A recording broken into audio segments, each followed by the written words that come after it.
ओम शांति। 7 सितंबर 2024 के ईश्वरीय महावाक्य। पहले सुनते हैं मुरली के मुख्य पॉइंट्स। बाबा ने कहा, तुम्हारी लड़ाई देखो कैसी है। तुम लड़ते हुए भी सारी दुनिया से गुप्त हो। इसको कहा ही जाता है योग बल। इसमें कोई को मारने आदि की दरकार नहीं है। तुमको सिर्फ बाप को याद करना है। हर 5,000 वर्ष बाद तुम योग बल जमा करने के लिए पढ़ाई पढ़ते हो, परंतु पढ़ाई के साथ साथ तुम्हें इन लक्ष्मी नारायण जैसा पवित्र भी बनना है। अभी तुम पहले घर जाएंगे, फिर अपने सुख धाम में आएंगे। वहाँ क्रिमिनल आई होती नहीं। बाबा ने कहा, अभी बाकी थोड़ा समय है, इसलिए मुझे याद करो तो अंतमति सोगति हो जाएगी। बाबा तुमको घड़ी घड़ी कहते हैं, मीठे मीठे बच्चों, मुझे याद करते रहो, परंतु माया फिर भुला देती है। बाप कितना अच्छी रीति बैठ समझाते हैं, फिर भी याद नहीं करते। ऐसे बाप को याद करके तो खुशी का पारा चढ़ जाना चाहिए। अगर खुशी में रोमांच खड़े नहीं होते हैं तो गोया शिव बाबा को याद नहीं करते। और लास्ट में बाबा ने कहा, तुम्हें कोने कोने में जाकर बाप का संदेश देना है। सर्विस का शौक होना चाहिए।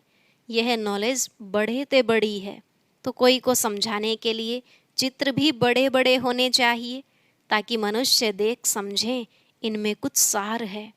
अब सुनते हैं महावाक्यों को विस्तार से। बाबा ने कहा, मीठे बच्चे, ज्ञान का तीसरा नेत्र सदा खुला रहे तो खुशी में रोमांच खड़े हो जाएंगे। खुशी का पारा सदा चढ़ा रहेगा।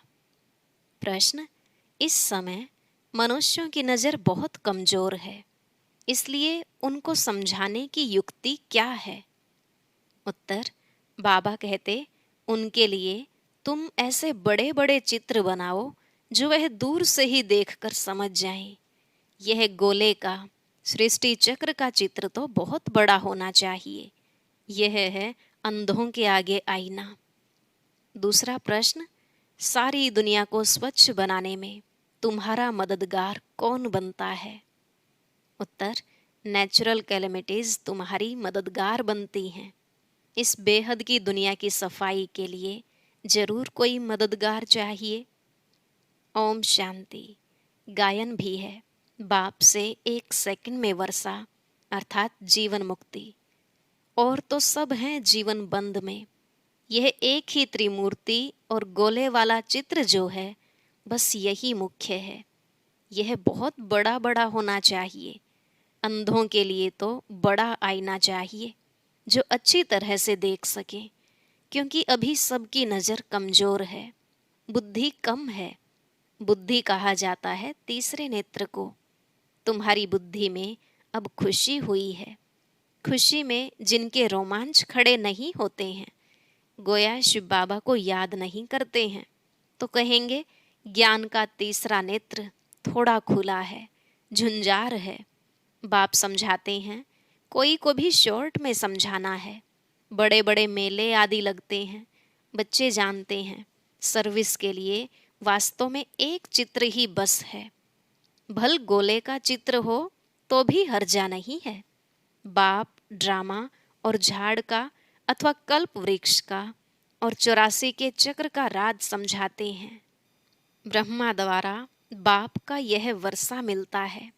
यह भी अच्छी रीति क्लियर है। इस चित्र में सब आ जाता है और इतने सब चित्रों की दरकार ही नहीं है। यही 2 चित्र बहुत बड़े बड़े अक्षरों के हों, लिखत भी हो। जीवन मुक्ति गॉड फादर का बर्थ राइट है। होवनहार विनाश के पहले विनाश भी जरूर होना ही है। ड्रामा के प्लान अनुसार आप ही सब समझ जाएंगे।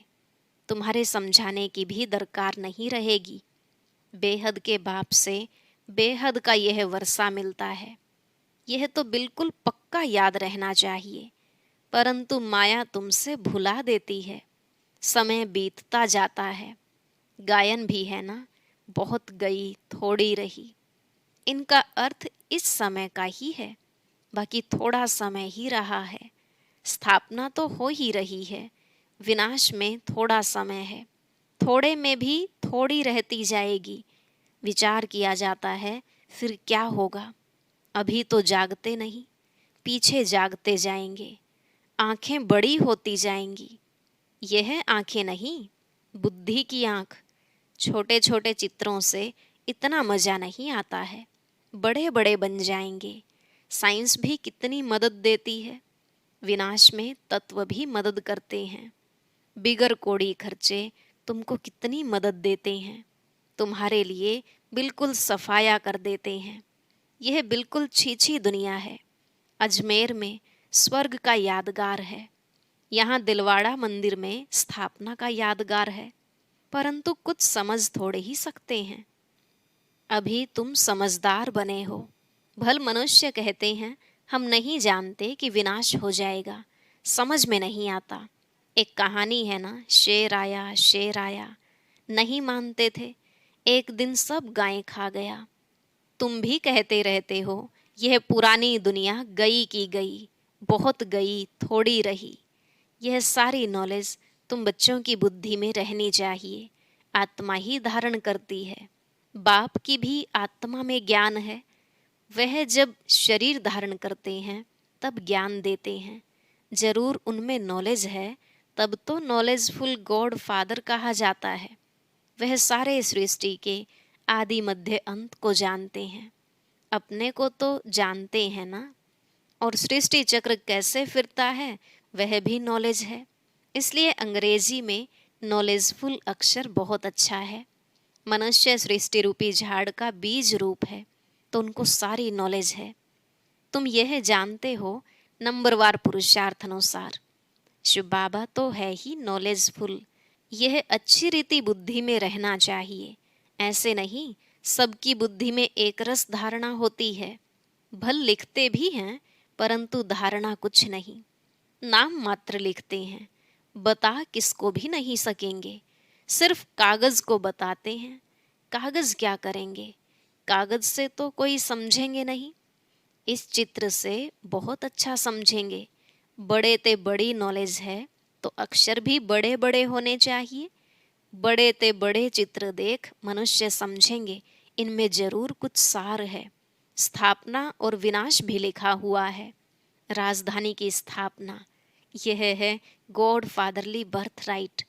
हर एक बच्चे का हक है जीवन मुक्ति।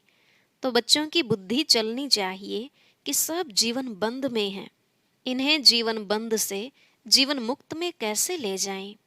पहले शांति धाम में जाएंगे, फिर सुख धाम में। सुख धाम को जीवन मुक्ति कहेंगे। यह चित्र खास बड़े बड़े बनने चाहिए।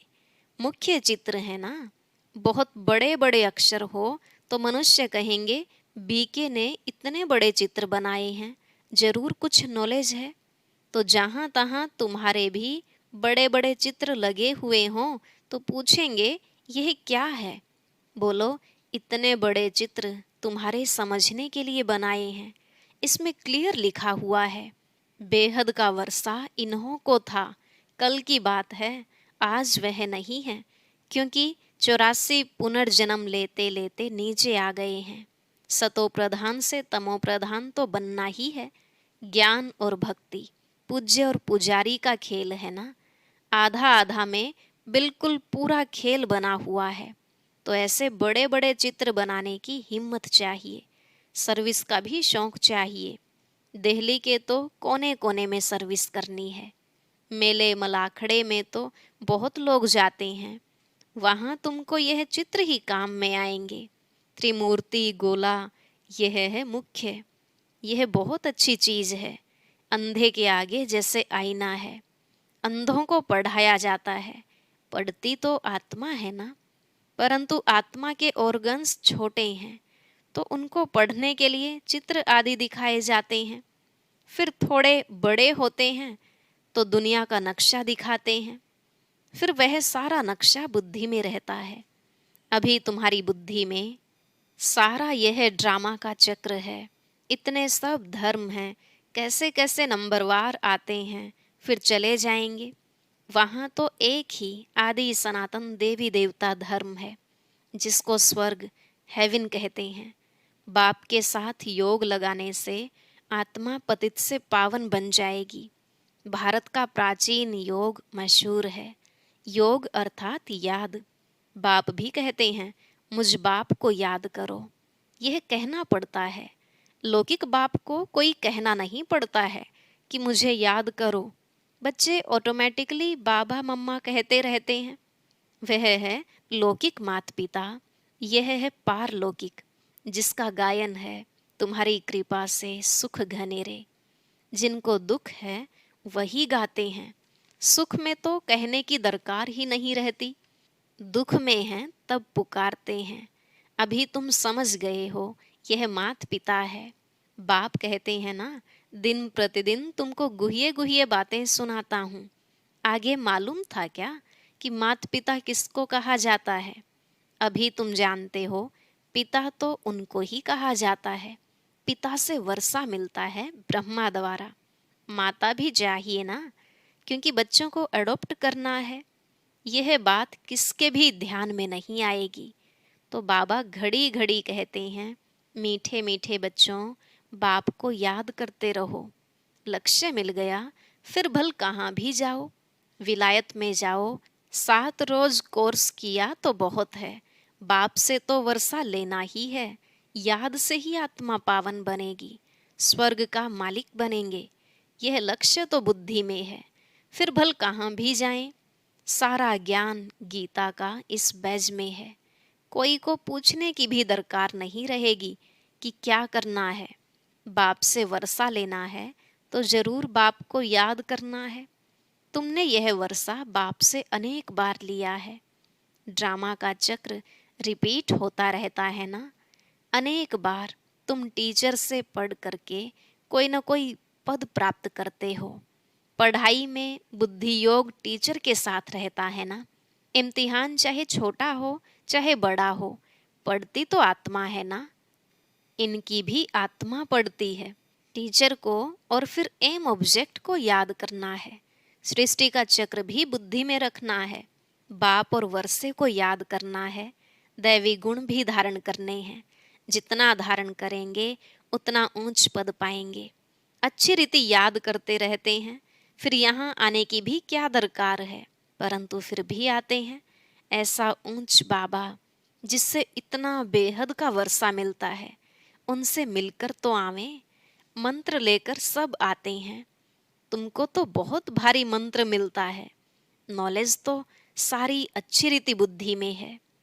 अभी तुम बच्चे समझते हो कि विनाशी कमाई के पीछे जास्ती टाइम वेस्ट नहीं करना है। वह तो सब मिट्टी में मिल जाएगा। बाप को कुछ चाहिए क्या? कुछ भी नहीं। कुछ भी खर्चा आदि करते हैं सो तो अपने लिए ही करते हैं। इसमें पाई का भी खर्चा नहीं है। कोई गोले व टैंक आदि तो खरीद नहीं करने हैं लड़ाई के लिए। कुछ भी नहीं है। तुम लड़ते हुए भी सारी दुनिया से गुप्त हो। तुम्हारी लड़ाई देखो कैसी है। इसको कहा जाता है योग बल। सारी गुप्त बात है। इसमें कोई को मारने की दरकार नहीं है। तुमको सिर्फ बाप को याद करना है। इन सब का मौत ड्रामा में नोंधा हुआ है। हर 5000 वर्ष बाद तुम योग बल जमा करने के लिए पढ़ाई पढ़ते हो। पढ़ाई पूरी हुई, फिर प्रारब्ध चाहिए नई दुनिया में। पुरानी दुनिया के लिए यह नेचुरल कैलेमिटीज हैं। गायन भी है ना, अपने कुल का विनाश कैसे करते हैं। कितना बड़ा कुल है, सारा यूरोप आ जाता है। यह भारत तो अलग कोने में है, बाकी सब खलास हो जाने हैं। योग बल से तुम सारे विश्व पर विजय पाते हो। पवित्र भी बनना है, इन लक्ष्मी नारायण जैसा। वहाँ क्रिमिनल आई ही नहीं। आगे चलकर तुमको बहुत साक्षात्कार होंगे। अपने देश के नज़दीक आने से फिर झाड़ दिखाई पड़ते हैं ना, तो खुशी होती है। अब आकर पहुँचे हैं अपने घर के नज़दीक।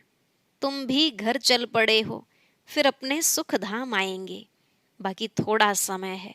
स्वर्ग से विदाई लिए कितना समय हो गया है। अब फिर स्वर्ग नज़दीक आ रहा है।